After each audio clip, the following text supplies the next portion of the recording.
Hello, I'm Silver Peterkin with thefightnerd.com. Here with Victor Conte.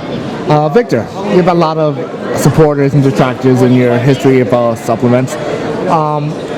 What brought you into boxing? I mean, what continues you in boxing?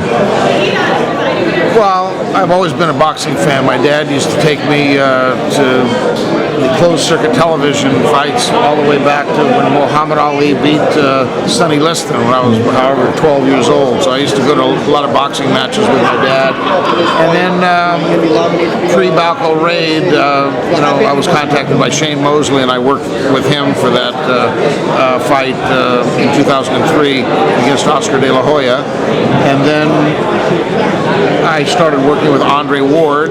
This is all kind of from the neighborhood. He's from Oakland, and Remy Korchimny, the sprint coach that trains Nonito, was good friends with Virgil Hunter, Andre's trainer. So I started helping Andre Ward, and then I ran into Nonito at a bank. We both live in San Mateo, and we bumped into each other at the Wells Fargo Bank there in Hillsdale, and then Nonito asked me if I would help Zab Judah when they now have moved to Las Vegas. So I helped him a little bit at a distance. And then Virgil Hunter, Andre Ward's trainer, called me and asked me if I would talk with Andre Berto, which I did.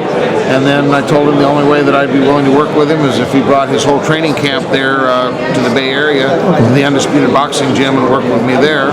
And so I'm not a hired gun. I'm kind of semi-retired. I'm 61 years old. I've been doing what I've been doing with world-class athletes since 1984, so how many other years that is? Quite a few years, and a lot of different, probably worked with 250 NFL players, NBA players, a lot of Olympic athletes, swimmers, tennis players, track and field athletes. So I've been doing it for a long time, and so now I'm just I'm having fun. That's my mantra. If it's not fun, I don't do it. Now, many people consider you to be a genius at what you do. Where did you develop the technical expertise to even... Interesting thought. I'm self-taught. Really? Yeah, I played music for many years, from 1970 until 1983. I was a professional musician. I've made 17 CDs that are in the stores. I played with Tower Power, the jazz pianist Herbie Hancock. Tried to find a way to get off the road because I had 3 kids and try to raise a family. So I met a guy that had graduated from USC that had bought this $250,000 machine called an ICP, and it analyzes elements simultaneously. And so I started right out of the gate. The first in 1984, the first world champion athlete I worked with was Alberto Salazar, who at that time won the New York City Marathon and was a world record holder in the marathon. And then the second one was Matt Biondi, who was the world's fastest swimmer, who won multiple gold medals. I went with the team to Seoul, Korea in 1988. And then it just, they call it Victor's knack. I don't know. This guy tells this guy, and this guy's got a friend, and I worked with the Seattle Supersonics for 2 seasons, 92, 93, 93, 94. We lost in 7 games to Michael Jordan and the Bulls, but I worked with them for a couple seasons. I met Bill Romanowski in 1995. He was playing with Philadelphia at the time.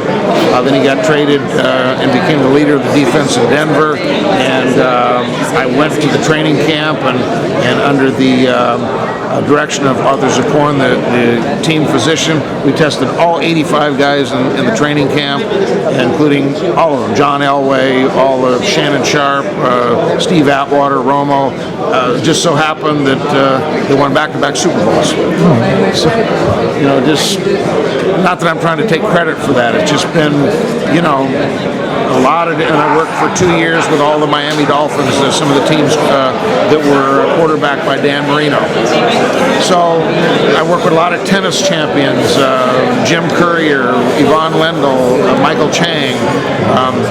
So I've been involved in a lot of different sports, martial arts. I work with the judo team, the men's and women's team that went to the Olympics in '88. So I've just had a long history with hundreds and hundreds of world-class athletes, and I enjoy boxing, and Nonito's kind of family, and so I'm having fun. I mean, it's not, recently, and I won't say the names, but some of the biggest names in boxing have been reaching out to me recently, and I've turned them down. And it's just I don't want to go to Mexico. I don't want to go to Los Angeles. I don't want to go. I'm not a hired gun that's going to go wherever and be in somebody's camp. If it works and they want to come and train where I live, then we talk. But I'm not. I'm certainly not for hire. Well, there's other reasons. If I think they're dirty, I turn them down too. So. Well, what are your chances of you making a major footprint into the world of mixed martial arts? I've only got one MMA fighter that I'm working with now. He's a light heavyweight. His name's Kyle Kingsbury. He's fighting on this card coming up November 19th in San Jose. He's won 4 fights in a row that I've been working with him. He's certainly coming. He's fighting the guy Bonner in his next fight. So I don't know. Frankly, I like boxing better than MMA. There's more. I don't know why. But I do. I prefer working with boxers more. Now, Dana White has been known to be a very hard-nosed, heavy-hitting kind of guy. Have you had any interactions with him? No. I mean, like I say, Kyle works for him. He's a part of the UFC. I think this whole recent development regarding the use of testosterone and getting these therapeutic use exemptions and all this is just simply nonsense. It's just another way to circumvent the rules and cheat. So the guy that's 30 years old is saying, listen, I need to take testosterone. I need to take testosterone. It's, you use steroids or you use testosterone, it suppresses your endogenous production. As soon as you go off, your blood values are low. You go to the doctor, he sees that you're low, he gives you a prescription. I mean, how hard is it to do that? So I just think that they're handing out far too many TUIs or therapeutic use exemptions in MMA, and I think some of the higher-ups know darn good and well that they're doing it. I think some of the higher-ups within the UFC are using performance-enhancing drugs themselves, let alone the fighters. So it's and understand that I'm not against using something like testosterone at a therapeutic use dosage, and by that, let's just say, up to 600 milligrams a week has been found to be relatively safe. They found no symptoms in a study in the New England Journal of Medicine. 157 guys taking 600 milligrams a week of testosterone cypionate. But it's a lot different. That dosage, therapeutic dosage for elderly is like 200 milligrams. That's a lot different than what the pro bodybuilders use, which is up in the 4,000 to 5,000 milligrams. So what I'm saying is I think it's okay to have a glass of red wine with your dinner a couple times a week, but I don't think you should be drinking a gallon a day. All right. Now, how do you feel about the development of Nonair? He's a gifted guy. He's this is about somebody who's just chose the right mom and dad. I mean, he's got, he's had this power, he's had this speed.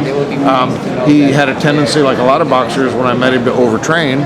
So what I do is just hold him back and say, listen, you need rest. This is when you're going to make the gains. And I think it had a significant effect on him because he felt so much more fresh and rested. And when he did train, he could bring 110% instead of training twice a day, 6 days a week, and all he had to bring is 80%. So he understands the rest and recovery interval, how important good sleep is, doing sprint training as opposed to all this long distance running and developing slow twitch muscle fiber. Not doing dumb stuff like training at the Olympic Training Center. Think about that. They build that there so people can train there. But boxers or any other athlete that needs explosive strength, speed, and power, why would you want to go sleep there when your heart rate's 15, 20 beats more, you're burning all kind of calories, you're going into a catabolic state, and you lose power and speed by just living there? Why would you build a training center there? I think it's completely stupid. And all this, wherever they started with the MMA fighters and De La Hoya and Mosley and these guys are training at Big Bear, to me that's as dumb as it gets. Really dumb. You need to train at sea level. Now, do you need to do things that create an oxygen deficit, like simulated hypoxic training? The answer is yes. But the last thing you want to do is sleep at 7,000 feet. Because the frequency of breath is greater, your heart rate's greater, you're burning more calories, you're losing muscle mass, you're losing muscle power, you're losing speed. Why would you want to do that? Now, one of your most famous clients, Barry Bonds, was recently convicted of lying to federal investigators. How do you feel about the conviction and the way his career has gone? It went sky high, and now it's... I think the whole case was a waste of federal taxpayer dollars. It was about selective prosecution of the biggest name involved. I've read the transcripts of every single one of the people that testified, and many of them committed perjury. Okay? They didn't go after them simply because they didn't have the names and couldn't generate the headlines. So I think it was very unfair to him. If it's justice for one and justice for all, then treat everybody the same under the law. Don't take the guy with the biggest name and harass him. So I don't think it was fair. I think they wasted a bunch of money here. It's nothing more than a trophy hunting expedition. Them coming on with these, and it's the same people.